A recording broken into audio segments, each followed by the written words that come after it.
colloque sur un seul bien-être, homme et animal, vient de se conclure. La salle Victor Hugo était pleine. Il y avait un certain nombre de députés. Il y avait énormément de monde, des présidents d'associations de protection animale, il y avait des scientifiques, il y avait des chercheurs, il y avait des philosophes.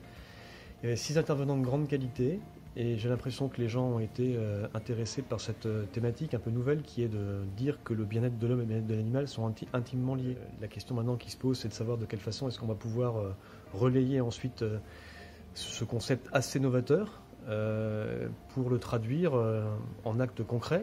Il faudra que la loi ou les lois qui vont être promulguées ou sur lesquelles on va travailler tiennent compte de ce point de vue. J'ai proposé aux personnes présentes dans la salle Victor Hugo de contacter leurs députés parce que c'est nous qui faisons la loi, entre guillemets.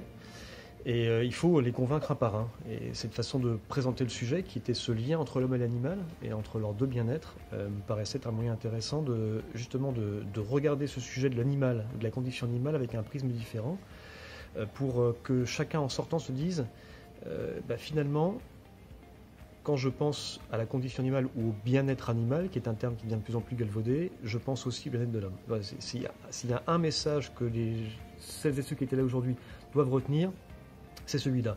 Et si ce message est retenu, on aura fait un grand pas parce que beaucoup aujourd'hui considèrent qu'il y a d'un côté l'animal, d'un côté de l'homme, de façon ils n'ont absolument rien à voir les uns avec les autres. Et cette façon de présenter le sujet, en fait d'affronter finalement l'homme et l'animal, c'est précisément un excellent moyen pour ne pas faire avancer la condition animale.